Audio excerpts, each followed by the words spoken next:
creating curiosity by asking better questions. This is Shed Talk.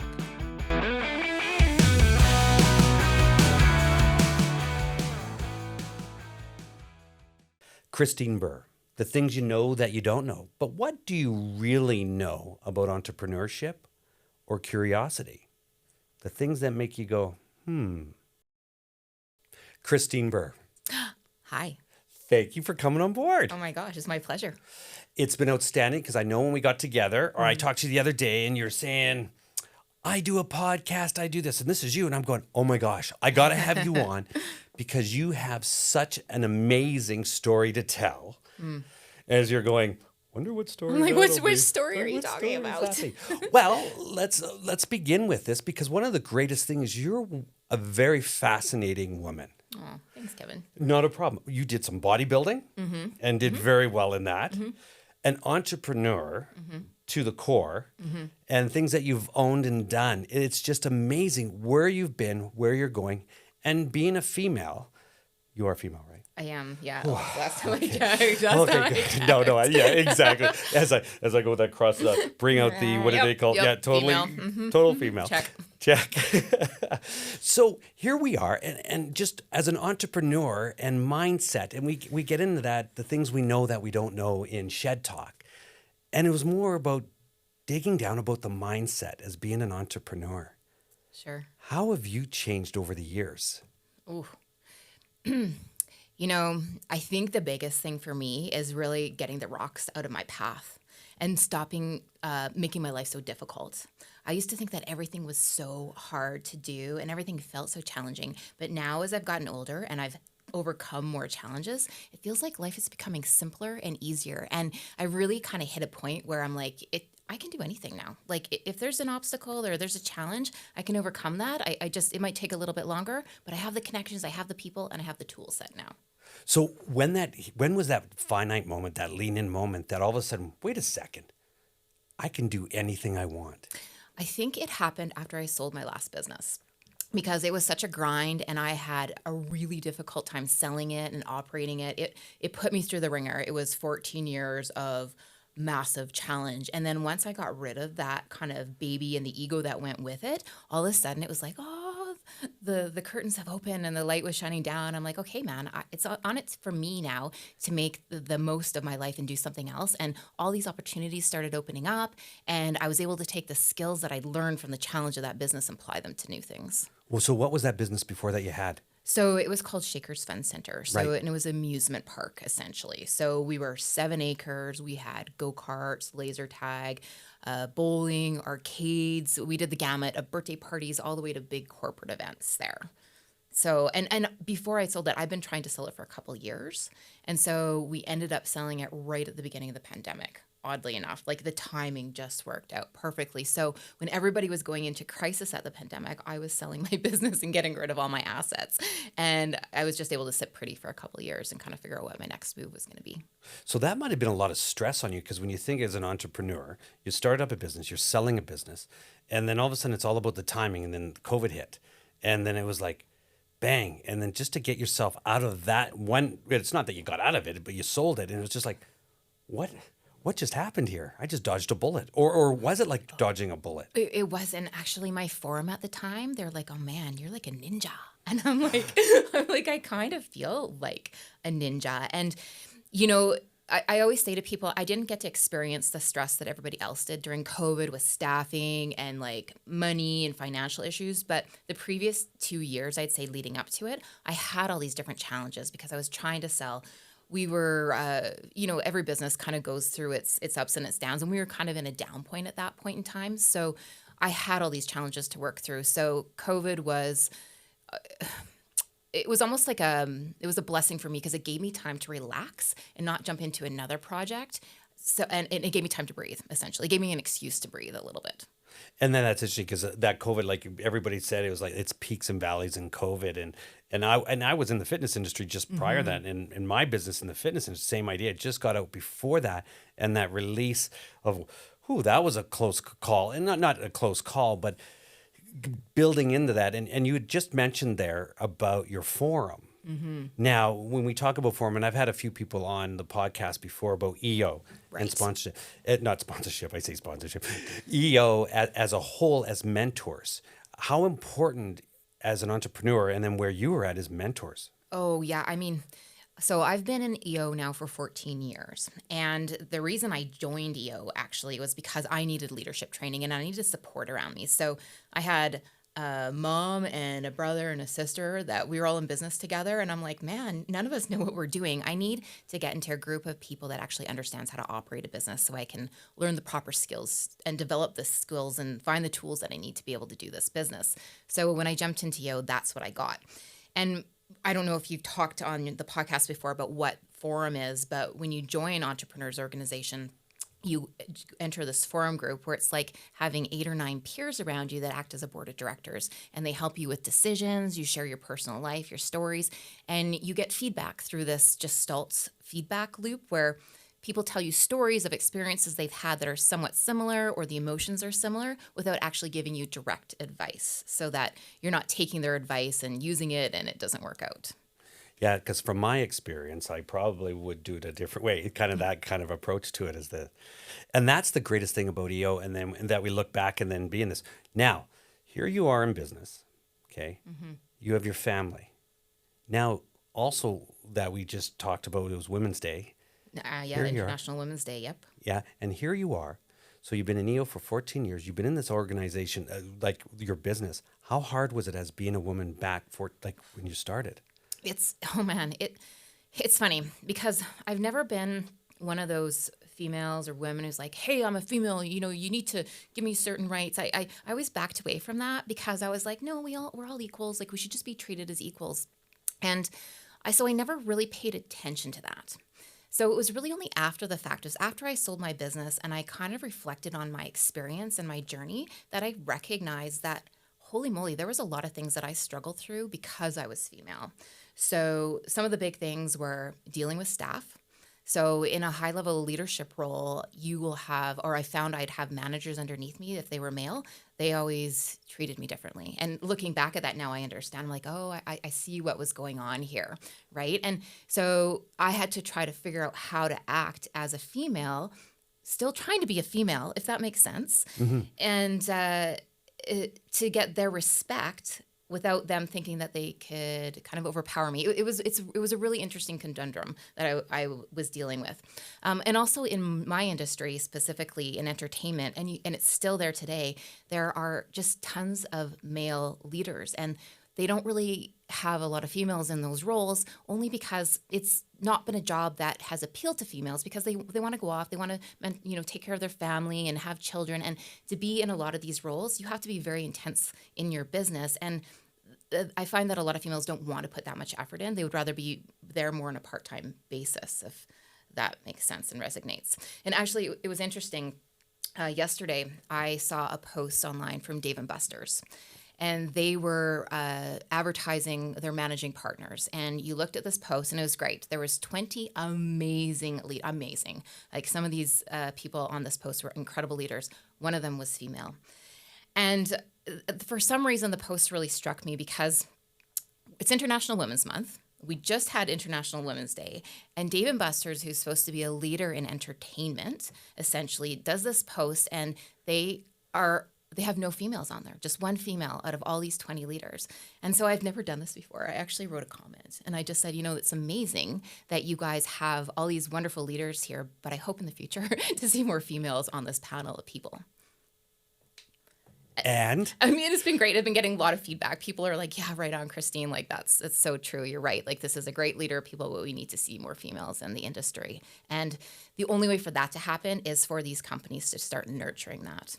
Now, when you talk about nurturing and bringing more females on that role, are they qualified to be on that role? Well, that's the challenge, right? And so that's the pushback I'd get is, well, there's no females that are available to come into these roles. And yes, I understand that point. But if you as a company don't start building that culture from the very bottom and start mentoring your staff from all the way up and show them how they can be in these roles and grow into these roles, then you're never going to get that. You have to break down that kind of that curtain or that stereotype that exists within the organization. We have to start tapping females on the shoulders a bit more and saying, hey, we need you to rise up through the ranks because we need your perspective in business. We need your perspective with the decisions that we're making because men and women look at things in an entirely different way. And it's good to have a balance of both on your teams. Oh, no, totally. So as in with Shakers, you're growing and your management team that you had, was the manager team more females or more males? So this was the challenge. It was more males. Right. So, and actually, some of my best managers were ones that I hired them when we started the company at about 14, 15, and they had risen through the ranks with me. So when I had actually sold the business, my general manager had been with me for 12 years, and I had hired him when I was 14. So he was really young, but he had incorporated all the values that I had put into the business right from the very beginning. Now, when you're doing that, and you got your management team involved, because here you are as an entrepreneur. Mm-hmm. Now, a lot of people are entrepreneurs, and then all of a sudden throw the family in there, meaning your mom's involved, and then mm-hmm. And I'm assuming your sister was involved, correct? Mm-hmm. So then, what was the dynamics on that? Having a family in the business. Well, family business is challenging. And it did start off that way. We were family business at the beginning. And then eventually we kind of all decided to part ways. And it was just myself at the very end running the business. And, looking back at it now, I wish that I had better skills and learned more about running a family business, because I think even though they get really gritty and uncomfortable and emotional, I still think that they're a really great thing to have. And if you can end up figuring out how to work together as a family, what a great legacy to leave for your family, and what a great way to build strength within your family. And when you talk about family and then doing that, what you could have been back in the day, because we always go back and say, well, what would I have changed today of say 30 years ago if I've done that, and especially as an entrepreneur and having family in that, because there must have been some big.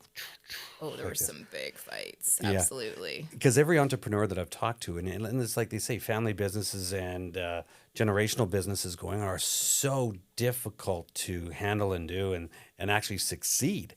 And having mentors that can actually walk you through that whole process. Mm-hmm. So that must have been the hugest challenge, was family? It was at the very beginning it was. And we did employ and hire some consultants and some coaches to help us through it, but none really resonated. And then actually that was one of the big reasons I joined EO, but we just weren't able to figure it out, I guess, at the end of the day. And so we ended up parting ways, and that's okay. Everybody is doing well and they're successful and happy now, but that's just how it kind of worked out.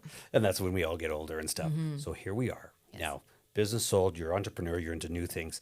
And then, as we were talking before, podcasts. Mm-hmm. Like when I started the podcast up, I'm looking at and trying to figure out and talk to people about how do you grow it? What does this look like? What does a podcast look like? What does personal branding mean? What do we talk? Health, wealth, mindset, the shed talk, the things you know that you don't know.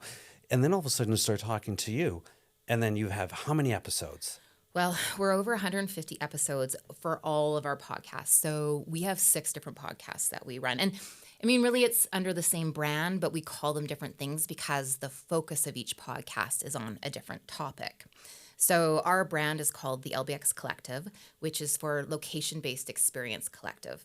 And how it started, I'll kind of backtrack a little bit here, is being part of the entertainment industry for so long, for family entertainment or location-based entertainment, it's called. So smaller to medium-sized entertainment facilities that would offer bowling, go-karts, laser tag, arcade, food and beverage to go along with it.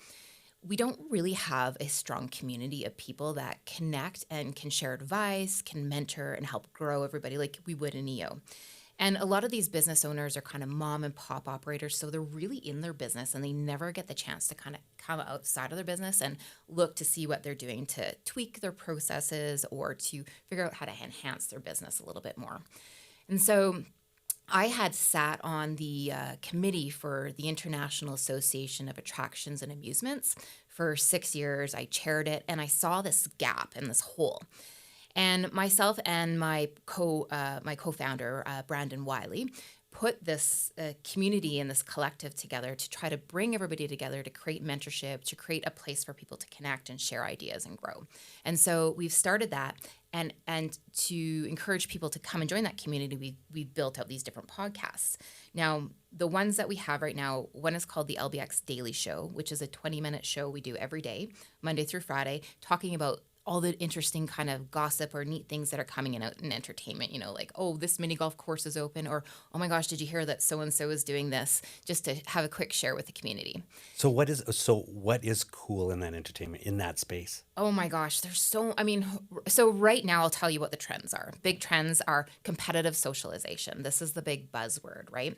So coming out of the pandemic, everybody was locked in their houses. They weren't able to get together and share and communicate and connect.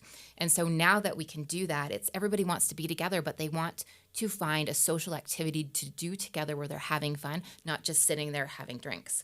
And so if you look, for example, at Dave & Buster's new model, it's all around competitive socialization. So they have shuffle boards where you go in and you're playing an activity together. They have these new things called immersive boxes. These are so cool. So it's like a big box. You step inside. It's like stepping into an arcade game. And it uses video projection on the walls around you, and it uses LiDAR to control and watch how your body movement moves through this box. And then they use a video game or some sort of video stream on these projection mapped walls, and you play a game on it. So some is like, it could be like an escape room where it's like you're in the Ghostbusters movie and you have to solve different puzzles and stuff to move to the next level. Or some might be, there's one called like a farm chase where there's different animals that get projected on the wall and you have to run around and tag all the pigs, or you have to tag the sheeps, and whoever tags the most wins. So it's a really cool way of staying active, interacting with your friends, and having fun at the same time. Oh, interesting. So they're using a lot of technology now, way back from the day. Because I remember manufacturing for Spartan races or American Ninja Warrior, all the obstacles, which is great. Niche-y, but when all of a sudden now the technology wise we don't even have technology on that part of it versus on the manufacturing versus here's a whole new line of technology, AI, that can totally change the way entertainment is. Yeah, I mean, it's immersive technology, right? And so we're starting to see everybody utilizing that. So even go-karts. There's this new brand of go-kart called Chaos Karts. It's so cool. So you go into a room, it's all projection mapped, like think Mario Kart. There's no track on the ground, it's just cement, but there is a map projected onto the ground. And you're in a cart now, you're driving around, but the name of the game isn't to race as fast as you can and be the winner. It's to go around, collect gems and diamonds and points and power-ups, and then drop bombs on people behind you to slow them down. And so whoever gets to the end of the race with the most points is the winner versus who ends the race first. So you're actually immersed in a Mario Kart's game. Yes, that's right. So how now expense-wise? Like, say someone says, "Okay, I'm gonna here's my Mario machine. It's $2,000. My machine. We can play partner side by side." Yes, you laugh.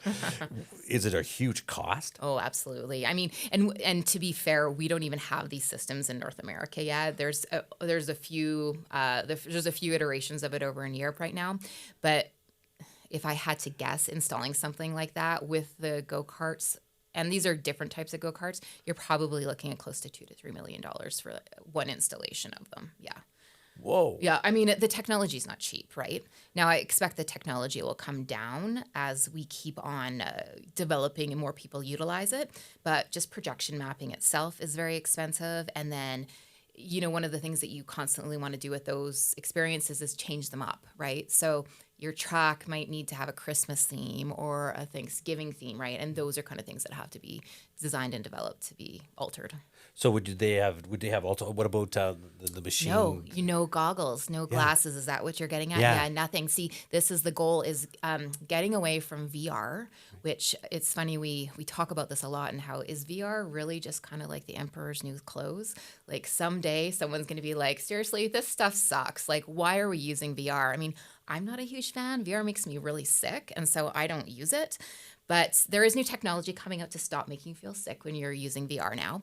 But I think that we're going to discover that VR just really isn't everything that we've been told it is, and people don't like it as much as we think they do.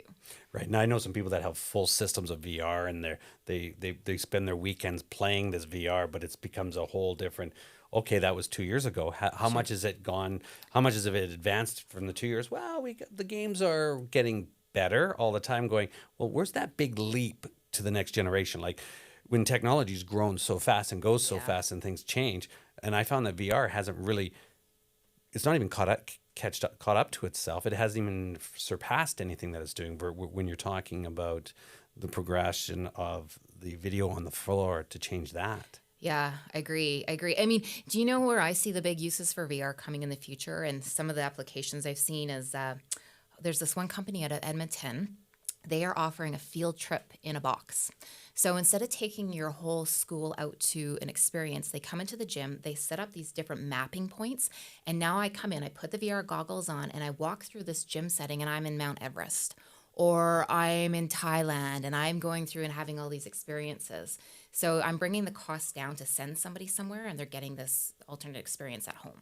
Oh, interesting. Where you'd actually have a ladder that you're walking on the ladder, and then but you're looking over Mount Everest, but you're on the ladder, and if you do fall, you're only falling an inch or something like that. Right. And then we also have AR goggles. I mean, you've seen the the Apple Vision Pros that have come out recently, and so these are really neat. And this kind of technology is going to progress. I mean, I think it was $5,000 to get a pair of Apple Vision, and so people are saying that's kind of out of our budget. It's too much. But what's super cool about them is you put them on, and it's really neat. You can see the world around you. I can see everything. But right in front of my face, I have a little shield. And it can either be projecting something on TV, a video, or it can be tied into marketing. So maybe I'm walking down the street past, Shed Talk, and all of a sudden there's a little thing that says, hey, Shed Talk recording happening right now. Or I'm in Walmart and, Dole has bought out some advertising, and they're like, get your Dole bananas down to the aisle over here to the left, right? So I think that we'll start to see a big use case for those kind of things in the future. Oh, interesting. Now that's just one podcast. Yeah. Now let's get into the next podcast. So let's dig down deep. How many hours that you must do doing podcasts a day? Oof. So I would say I spend on an average day, I'm spending 2 hours with my podcasts a day. But some weeks I'm between 7 to 12 hours. It just depends how much recording we're doing and how much editing and all those other things, right? And for some of our podcasts, actually, they're very question-based. So I have to actually research the person that we're bringing on, understand their background, and then create a hour's worth of questions to ask them for that podcast. And I know that sounds like, well, how hard is it to create 20 questions? It's really hard. It's really, really hard when you want to try to extract the best out of that person and find kind of the goodies and the nuggets that nobody else knows. And you want to find the questions that nobody else has asked them. It takes a long time. So you're listening to a lot of podcasts that they've been on. You're really researching that person out to the nth degree. That's right. Interesting. And then what happens after they're done their podcast? So podcast is done. Then I take it and I look through it. I, attach whatever I need to attach to it. I edit out any things that need to be edited out. And then we just kind of schedule it to be launched. Throw a little social media up with it, and away we go. So when you're doing, and I get to a point on this. So here you are as an entrepreneur, okay? You know the trends that are happening, okay? Family business going into everything that you're doing. Then all of a sudden, here you are doing these podcasts. What do you recommend for an entrepreneur and a business leader? Is the podcast the best way or approach to go in business? So it depends how you look at it. Okay. So if you like podcasting and you want to do it, I'd say go for it. It's great. It teaches you how to articulate yourself better. It teaches you how to be a better communicator. And it helps you get your voice out there. But my ultimate motive isn't to create a podcasting community. I'm creating a media empire here, where we're starting to pull in some other training things, and we're going to use this little media empire as a way to get our products out there and talk about our brand that we are. This will be stage 2 that we are creating and developing. So how would you package that in? So here you are, entrepreneur. Okay, you're here. You are building a brand new business in the media empire, as in looking at the podcast, looking at the 5 different podcasts that you're doing, and all the products that you're selling, which is all around entertainment. Yes. And fun. So let's break down the entertainment and what do you call it? Family fun centers or location-based entertainment or family entertainment. Family entertainment. Now, is that under 18 or over 18? No, it's a combination of everything. Yes. Where is it more lucrative, the kids or the adults? It depends on your model, but my preference is to go for a combination of both. So during the day, it's kids. In the evening, it's adults, because alcohol, let's just face it, it always increases revenue. Funny how that works. Now, is that like bowling and stuff like that? Yes, so bowling, these interactive, augmented experiences that you go into, things like shuffleboard, electronic darts. There's new mini golf platforms which are really cool, that are immersive, that you can also incorporate into your systems or your venues.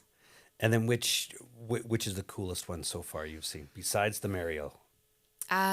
In Canada.